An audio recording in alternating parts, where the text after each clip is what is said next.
Olá, irmãos! Sejam bem-vindos ao canal da Igreja Presbiteriana da Coama. Hoje é um dia especial, retornaremos ao culto público em nossa igreja. Infelizmente, nem todos os nossos membros poderão estar conosco nesse momento tão especial. Todavia, eu deixarei aqui a mesma mensagem que pregarei logo mais. Hoje nós meditaremos acerca do seguinte tema, quando o Senhor restaurou a nossa sorte. E esta mensagem será baseada no Salmo 126. Eu convido vocês a abrirem o Salmo 126, que diz o seguinte: Cântico de romagem. Quando o Senhor restaurou a sorte de Sião, ficamos como quem sonha. Então a nossa boca se encheu de riso e a nossa língua de júbilo. E então entre as nações se dizia: grandes coisas o Senhor tem feito por eles. Com efeito, grandes coisas fez o Senhor por nós, por isso estamos alegres. Restaura, Senhor, a nossa sorte, como as torrentes no Neguebe. Os que com lágrimas semeiam, com júbilo ceifarão. Quem sai andando e chorando, enquanto semeia, voltará com júbilo, trazendo os seus feixes. Oremos, queridos. Grandioso e bondoso Deus, nós estamos diante da Tua palavra, Deus Santo, e o que nós pedimos é que o Senhor fale conosco por intermédio da Tua palavra. É no nome de Cristo Jesus que nós oramos. Amém. A grande alegria descrita neste salmo só pode ser entendida à luz da realidade que o salmista e o povo viveram. Para entendermos isso, é necessário retornarmos ao início, quando o povo estava indo para o cativeiro. O Salmo 137 relata isso. E é bem interessante como a descrição do Salmo 137 é exatamente completamente oposta à descrição, especificamente em relação ao comportamento do povo, ao sentimento do povo. Ali no caso do Salmo 137, por ocasião do exílio, é quando o povo estava sendo arrastado para o cativeiro babilônico. E o Salmo 126, que nós meditaremos agora, ele trata do retorno do cativeiro. Então, são circunstâncias distintas. O Salmo 137 acerca da ida para o cativeiro, o Salmo 126 acerca do retorno do cativeiro. Circunstâncias distintas, mas o mesmo contexto, isto é, o cativeiro babilônico. Se você abrir lá o Salmo 137, versículo de 1 a 6, você lerá o seguinte: às margens dos rios da Babilônia nos assentávamos e chorávamos, lembrando-nos de Sião. Nos salgueiros que lá havia pendurávamos as nossas harpas, pois aqueles que nos levaram cativos nos pediam canções, e os nossos opressores que fôssemos alegres, dizendo: entoai-nos algum dos cânticos de Sião. Como, porém, haveríamos de entoar o canto do Senhor em terra estranha? Se eu de ti me esquecer, ó Jerusalém, que me resseque a minha mão direita, apega-se a minha língua ao paladar, se me não lembrar de ti, se não preferir eu, Jerusalém, a minha maior alegria. Os dois salmos tratam de eventos diferentes, como eu falei, e de reações diferentes, mas em torno do mesmo tema, o cativeiro babilônico. Apenas quando se entende a extensão do sofrimento causado pelo cativeiro é que nós podemos entender a angústia sentida e a amplitude da alegria derivada da restauração do cativeiro. O sofrimento do cativeiro se deveu não apenas ao fato do povo ser tirado da sua própria terra, de sua própria casa, e talvez afastado de suas famílias e bens, o que em si já seria suficiente para causar grande tristeza.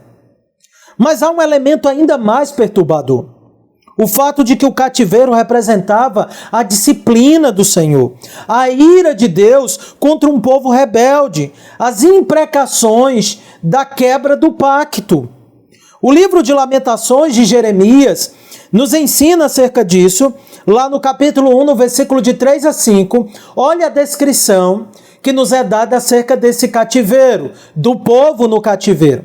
Diz assim, Lamentações de Jeremias, capítulo 1, do versículo 3 a 5. Judá foi levado ao exílio afligido e sob grande servidão. Habita entre as nações, não acha descanso. Todos os seus perseguidores o apanharam nas suas angústias. Os caminhos de Sião estão de luto, porque não há quem venha à reunião solene. Todas as suas portas estão desoladas, os seus sacerdotes gemem. As suas virgens estão tristes e elas mesmas se acham em amargura. Os seus adversários triunfam, os seus inimigos prosperam, porque o Senhor a afligiu por causa da multidão de suas prevaricações. Os seus filhinhos tiveram de ir para o exílio na frente do adversário. Veja, queridos, Deus usa meios espetaculares que fogem à razão humana para executar o seu decreto. Olha o que o texto diz, porque o Senhor a afligiu Judá, afligiu Jerusalém, por causa da multidão das suas prevaricações. Deus usa meios espetaculares que fogem à razão humana para executar, obviamente, o seu decreto. Como diz a Confissão de Fé de Westminster, no parágrafo sobre a providência, na sua providência ordinária, Deus emprega meios. Todavia, ele é livre para operar sem eles, sobre eles ou contra eles, segundo o seu arbítrio. Ou seja, os babilônicos agiram de acordo com a sua natureza pecaminosa, mas como aprendemos quando estudamos outrora Abacuque, e foi o próprio Deus que levantou essa nação, os caldeus, ou seja, os babilônicos, para castigar o seu povo. E se você ainda duvida disso, você pode ler isto claramente no livro do profeta Daniel, no capítulo 1, versículo 1 e 2, que diz o seguinte, Daniel, capítulo 1, versículo 1 e 2. No ano terceiro do reinado de Jeoaquim, rei de Judá, veio Nabucodonosor, rei da Babilônia, a Jerusalém, e a sitiou. Aí olha o que diz o texto bíblico. O Senhor lhe entregou nas mãos a Jeoaquim, rei de Judá, e alguns dos utensílios da casa de Deus. O Senhor foi quem entregou Judá nas mãos dos babilônicos. Resumindo, quando Judá fora levado cativo pelos babilônicos, o sentimento comum entre o povo era da disciplina do Senhor. Era o sentimento da mão pesada de Deus sobre eles. O sofrimento gerado pelo exílio era enorme, especialmente para os piedosos. O templo representava a presença de Deus no meio do povo. Não congregar era terrível.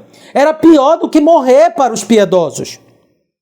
Era viver numa secura, muito pior do que o deserto. A terra, o templo, os sacrifícios eram sinais do favor do Senhor. Mas o exílio, isto é, o tirar todas estas coisas, era sinal do julgamento divino. E eles estavam certos ao pensar assim. Deus estava julgando o povo, e isso era terrível. O senso de estar debaixo da mão de Deus é angustiante. Ainda mais no caso dos judeus, em que eles sabiam como haviam procedido. Eles se entregaram à idolatria, eram rebeldes com os profetas do Senhor. Você se lembra do que Cristo disse acerca da relação de Jerusalém com os seus profetas? Em Mateus 13:34, Jesus diz: Jerusalém, Jerusalém, que matas os profetas e apedrejas os que a ti são enviados. Quantas vezes quis eu ajuntar os teus filhos, como a galinha ajunta a sua ninhada debaixo das asas, e não quisestes. Judá seguia o seu próprio coração, queridos. Judá não era ensinável, era rebelde, não atendia às várias advertências do Senhor. O resultado disso final é o julgamento de Deus sobre este povo,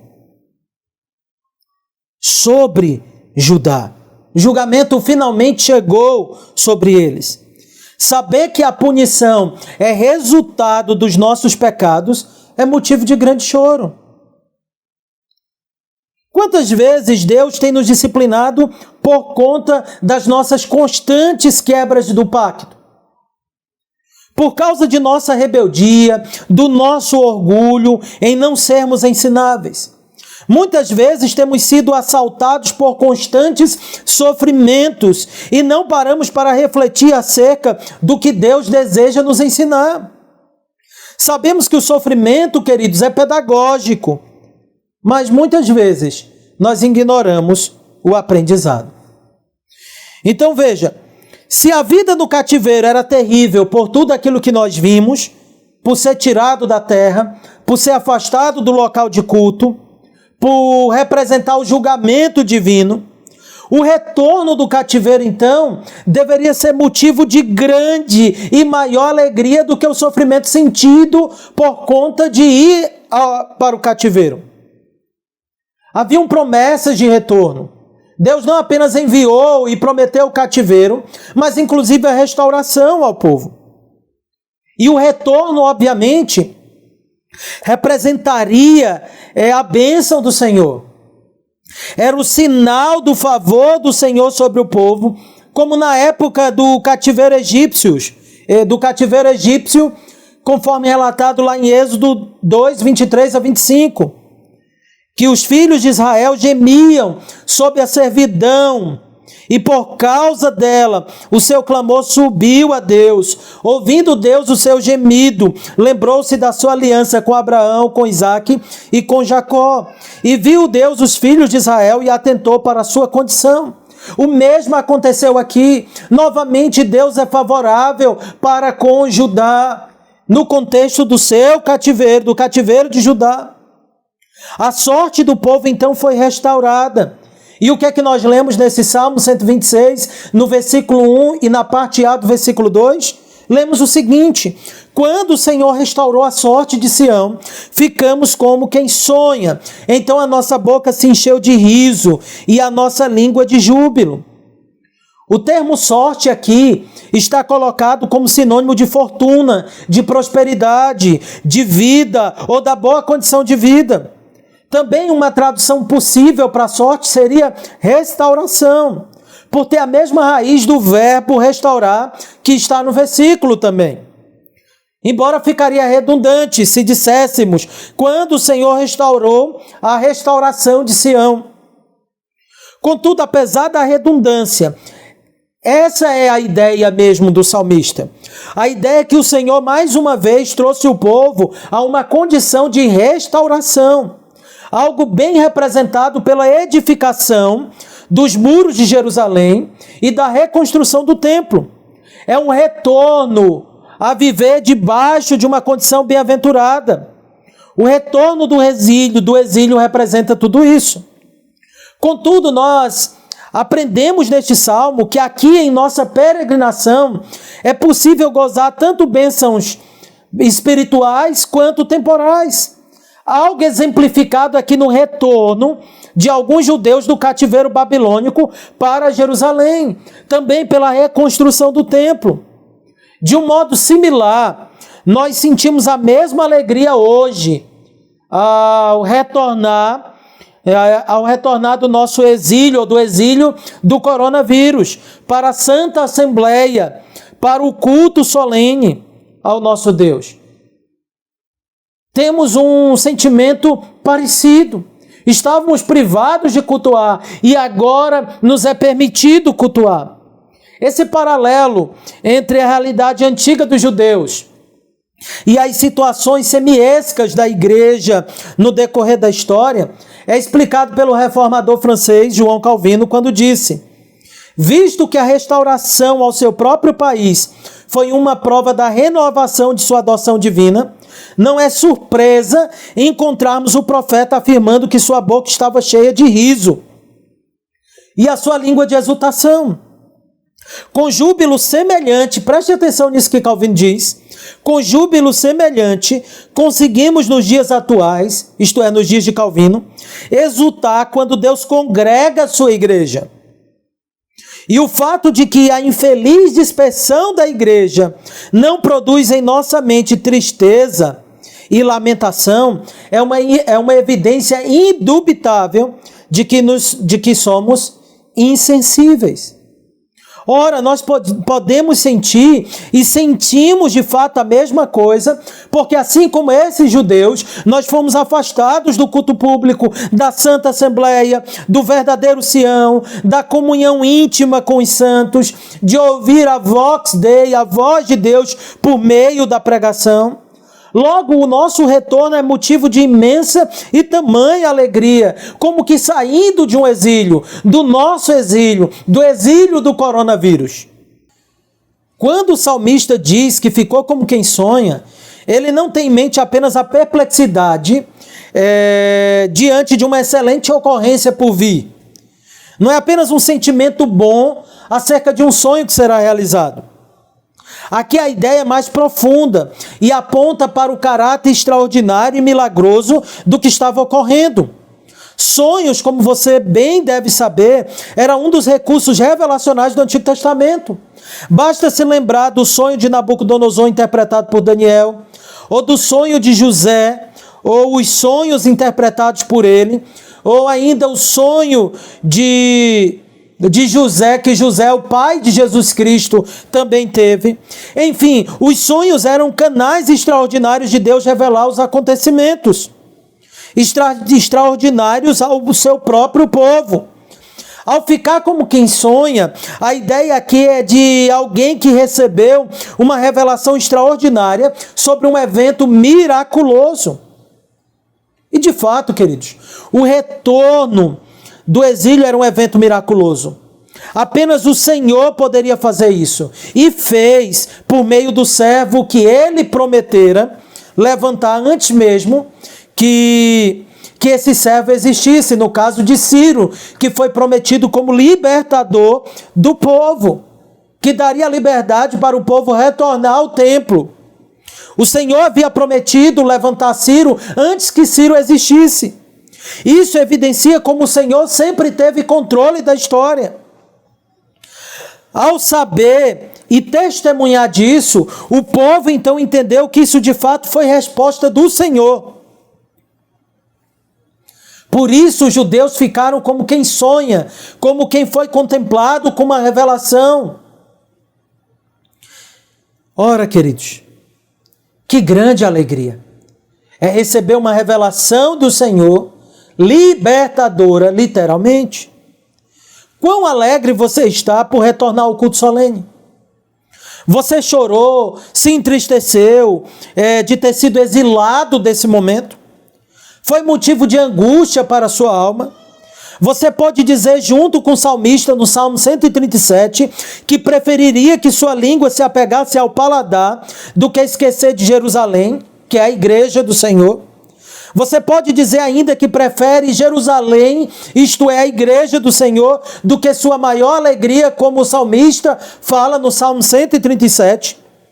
O que você teme mais? O novo coronavírus ou viver uma vida sem congregar? Sua resposta demonstrará o tamanho de sua alegria e do seu desejo em retornar aos cultos. Retornarmos ao culto é um sinal do favor divino. É o retorno de um exílio temporário. Mas outro elemento importante da alegria do retorno do exílio é o fato de que a libertação do Senhor é o testemunho disso para as nações. Assim diz a segunda parte do versículo 2 e o versículo 3, quando afirma: então entre as nações se dizia, grandes coisas o Senhor tem feito por eles. Com efeito, grandes coisas fez o Senhor por nós. Por isso estamos alegres. Os ímpios eram os primeiros a zombarem do povo de Deus em decorrência de suas desventuras. É como se o sofrimento, no caso do cativeiro, fosse interpretado pelo mundo como um testemunho de que a fé do povo era falsa. Foi nesse sentido que Davi disse que os ímpios interpretavam os sofrimentos dele, lá no Salmo 3, versículo de 1 a 2. Quando Davi disse, Senhor, como tem crescido o número dos meus adversários, são numerosos que se levantam contra mim, são muitos que dizem de mim, não há em Deus salvação para ele. Ora, se por um lado a perseguição e o sofrimento podem ser interpretados como ausência do favor de Deus, o que de fato não é, pois a perseguição e o sofrimento são dádivas de Deus e não maldições. Contudo, se os ímpios podem ainda assim duvidar do favor em decorrência destas coisas, nada eles podem dizer, exceto reconhecer o favor divino sobre os santos, quando o Senhor faz coisas gloriosas em favor deles. Não há dúvidas de que o retorno do cativeiro era algo extraordinário. O povo de Israel não tinha força humana contra os grandes impérios babilônico e medo-persas. Assim como todas as vitórias anteriores sobre outras grandes nações eram resultados da ação divina, esse retorno agora não era diferente. Só o poder de Deus para agraciá-los dessa maneira, ao ponto que os próprios ímpios reconhecem isso. Não sei se você percebeu, mas a glória foi dada absolutamente a Deus. Judá gostava de agir por conta própria, quando em seu período de glória e prosperidade, agia de acordo com seu próprio coração. Imaginava que não precisava de Deus. Agora, a sabedoria e a astúcia dos judeus não eram suficientes para livrá-los. Não poderia libertá-los do cativeiro, mas a sabedoria e o poder de Deus sim. Nesse sentido, o cativeiro foi abençoado, pois permitiu que esses judeus reconhecessem que algo dessa natureza só poderia ser explicado por Deus. Por isso declararam com efeito: grandes coisas fez o Senhor por nós. Deus quebrou, queridos, o orgulho de Judá, pois como diz a Escritura, Deus resiste aos soberbos, mas dá sabedoria aos simples. Deus resistiu a Judá, quebrou Judá e agora restaura Judá. Ora, irmãos, quando nós somos restaurados mediante a disciplina do Senhor sobre nossos pecados, o resultado não pode ser diferente, senão de grande alegria. Muitas de nossas aflições são advindas de nosso orgulho e soberba, de nosso senso de independência. Mas a mão do Senhor pesa sobre nós, para reconhecermos que nada somos e que Ele, somente Ele, é soberano e absoluto. Somente quando reconhecemos que Ele tem feito grandes coisas por nós, é que podemos descansar alegres e contentes. O Senhor continua a fazer grandes coisas por nós. Cada detalhe da nossa vida é resultado do seu santo decreto. Nada é tão comum que não seja igualmente majestoso. Fomos salvos de maneira grandiosa. Continuamos a ser sustentados em nossa salvação. E não apenas isso, mas até nossa vida e nossa rotina diária demonstra a majestosa obra em mão de Deus em sua providência. Afinal, é nele que existimos e nos movemos. O próximo fôlego de vida que puxaremos é o Senhor que nos dará. Isso é grandioso. Com efeito, grandes coisas o Senhor tem feito por nós. Por isso, é necessário nos alegrarmos. Entretanto, o fato de tudo estar bem não significa que esteja tão bem que não percebamos os efeitos da queda e não venhamos desejar que fique melhor. Precisamos sim encontrar o contentamento no Senhor, mas ao mesmo tempo continuar descontentes com as marcas da queda no mundo e em nós mesmos. Nossa vida então é repleta desse contentamento descontente, para usar as palavras de Camões sobre o amor. Isso deve ser evidenciado não por uma suposta alegria declarada e não vivida, mas que murmura o tempo todo. Pelo contrário, devemos manter nossa alegria no Senhor, na certeza de que grandes coisas Ele tem feito por nós, enquanto recorremos a Ele em oração para declarar o quanto ansiamos por libertação completa, não de nossos sofrimentos, não do exílio do coronavírus apenas, mas sobretudo do exílio do pecado. Devemos ansiar a libertação total dele. Por isso, mesmo estando alegres, devemos continuar a clamar como o salmista faz no verso 4. O que diz o verso 4? Restaura, Senhor, a nossa sorte, como as torrentes no Negueb. Aqui aprendemos a viver e a orar de maneira equilibrada entre a realidade do já e do ainda não. Nem todos haviam voltado para Jerusalém. O cativeiro não havia terminado por completo. E o templo estava em construção. Nesse contexto, uma oração precisa ser feita. Restaura, Senhor. É interessante o uso da figura das torrentes no Negueb. O Negueb é um deserto, inclusive é o significado hebraico da palavra deserto, mas ao mesmo tempo é uma região no sul da Palestina, uma região desértica. Mas é interessante que durante o período da primavera ocorriam as chamadas chuvas serôdias, isto é, as chuvas tardias, chuvas fora de época, que eram importantes para o crescimento da vegetação e de plantas para o alimento. A água, então, dessas chuvas que caíam abundantemente na região por um longo período de tempo, caía da seguinte maneira: essas chuvas, elas acabavam sendo armazenadas, não eram chuvas sobre o Negueb em si, não eram chuvas no deserto em si, eram chuvas sobre os montes, e essas chuvas então eram torrenciais, de maneira tal que enchia grandes partes que ficavam ali armazenando a água das chuvas, e esses recipientes de águas naturais dessas montanhas se enchiam de tal maneira que agora a água extravasava, e ao extravasar estas águas, elas desciam das montanhas e banhava todo o deserto do Negueb, trazendo uma inundação e transformando aquela terra árida em um rio que produzia vida. E dentro de pouco tempo, plantações nasciam ali. Aqui nessa passagem, então, do Salmo 126, irmãos, o salmista está suplicando, em primeiro lugar, que o Senhor traga de volta os exilados da Babilônia para Jerusalém, de forma tão portentosa como a torrente que descia pelo deserto do Negueb. Ao mesmo tempo, este salmo, esta parte, este versículo, é um pedido por vida em abundância. É uma súplica para que a seca espiritual seja invadida pelas torrenciais águas da vida. Queridos, nós fomos salvos e restaurados, e devemos continuar a orar para que o Senhor continue a nos restaurar. Essa deve ser a nossa oração de todos os dias.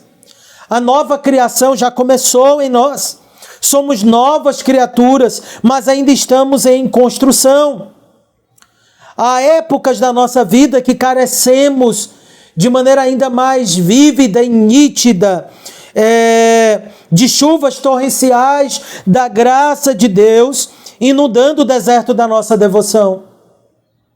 Somente o Senhor pode fazer isso conosco. Assim como o Negueb não podia ter vida em si mesmo, a menos que do alto viesse vida sobre o Negueb. Da mesma forma,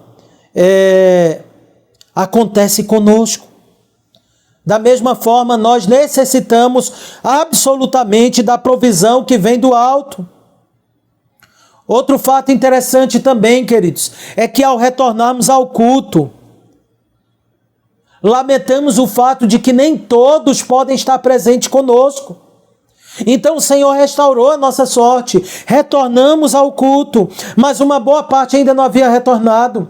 A semelhança dos judeus aqui, nem todos retornaram do exílio.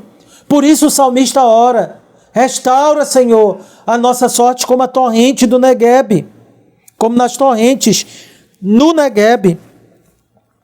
A oração do salmista é para que o Senhor restaurasse todos do exílio, do cativeiro babilônico. Nós também devemos continuar orando para que Deus nos restaure todos da nossa igreja e de outras igrejas, para que retornem do exílio do coronavírus, para que todos possam congregar. Enfim, precisamos ter um espírito agradecido por tudo que o Senhor fez e faz, e ao mesmo tempo continuar suplicando por nossa redenção total. E por fim, queridos, chegamos ao final de nossa exposição e aprendemos com o salmista que o sofrimento dos nossos vários exílios e cativeiros e a graciosa libertação do Senhor deve gerar em nós uma esperança jubilosa em nossa peregrinação do lado de cada eternidade. Temos que nutrir a mesma certeza descrita aqui nos versos 5 e 6 deste salmo, que diz: os que com lágrimas semeiam, com júbilo ceifarão. Quem sai andando e chorando enquanto semeia, voltará com júbilo trazendo os seus feixes. Você já ouviu falar da lei de Murphy? Aquela que ganhou uma versão simplista, que afirma que se algo pode dar errado, então dará errado. E mais, que na realidade tudo dará errado em algum momento. É uma visão bem pessimista, todavia muitos de nós já recorremos a ela para explicar certas desventuras e infortúnios que acontecem na vida. É óbvio que coisas erradas ocorrem em um mundo caído, pois vivemos num mundo assim. E como tudo foi criado para um alvo certo, que é a glória de Deus, mas o pecado faz pessoas e as coisas errarem este alvo o tempo todo, então as coisas dão erradas com certa frequência. Não por causa da lei de Murphy, mas por causa da lei do pecado e da queda. Contudo, a nossa perspectiva é muito mais ampla. A história não foi criada para conduzir ao caos e à falta de sentido. Do ponto de vista divino, não existe tal lei de Murphy. Tudo está perfeitamente no lugar certo. Tudo está dando certo. Deus não falha em seu decreto. Talvez você veja tudo aparentemente embaçado, desfocado. Mas o que você precisa nada mais é do que ajustar o foco de sua lente espiritual. O que quero dizer, queridos, é que apesar de tudo aparentemente dar errado, de tudo parecer fora de contexto, tudo está certo, mesmo que no momento não pareça. Mas olhe para Cristo, descanse na soberania divina, tire seus óculos pessimistas, esqueça por um momento a lei de Murphy e permita ser convencido da verdade deste salmo. Os que com lágrimas semeiam, com júbilo ceifarão. Quem sai andando e chorando enquanto semeia, voltará com júbilo trazendo os seus feixes. Há uma aplicação adicional nessas palavras que você também precisa ter em mente. É que nós colhemos o que nós plantamos. Não significa que receberemos tudo de bom ou mal que fizermos aqui mesmo. Mas essa regra é certa quando nós falamos da nossa devoção a Deus. Se nós nos afastamos dele e nos devotamos à carne, nós colheremos atitudes carnais. Se nos aproximamos do Senhor, nós somos santificados por ele. A Escritura afirma isso peremptoriamente quando diz: não vos enganeis, de Deus não se zomba, pois aquilo que o homem semear, isso também ceifará. Porque o que semeia para a sua própria carne, da carne colherá corrupção, mas o que semeia para o Espírito, do Espírito colherá a vida eterna. Esse princípio é importante, meus queridos, para compreendermos que não podemos imaginar ter uma vida tranquila espiritualmente sem o plantio doloroso da santidade. Doloroso por causa de nosso amor ao pecado ainda. Sim, o caminho da devoção a Deus é estreito e por vezes procuramos atalhos que no fim dificultam ainda mais a nossa caminhada. Até que pela graça somos trazidos novamente ao caminho certo, à trilha correta. Mas não existe caminhada sem o sofrimento do escaldante calor do sol. Não existe plantio na nossa vida espiritual que não seja com lágrimas. Nós caminhamos andando e chorando enquanto semeamos. Embora tenhamos muitas alegrias e alguns banquetes proporcionados pelo Santo Espírito do Senhor, Contudo, a dor, o cansaço, o calor e alguns temporais marcam a nossa caminhada cristã. Mas aprendemos que com os que com lágrimas semeiam, com júbilo ceifarão. Quem sai andando e chorando enquanto semeia, voltará com júbilo, trazendo seus feixes. Uma das coisas maravilhosas, das maravilhosas certezas que nós podemos ter em Cristo Jesus, por meio do seu Evangelho, é que toda dor é por enquanto. Nossas tribulações, já disse o apóstolo, são leves e momentâneas. Mesmo que dure uma vida toda aqui, mas elas são leves e momentâneas, quando comparadas à realidade da bem-aventurança eterna que nós temos em Cristo Jesus. Da bem-aventurança eterna que nos aguarda. Concluo, queridos, então, lembrando que o Senhor restaurou nossa sorte, quando nos tirou do cativeiro do pecado e da morte, quando fomos contados entre os afortunados eleitos de Deus.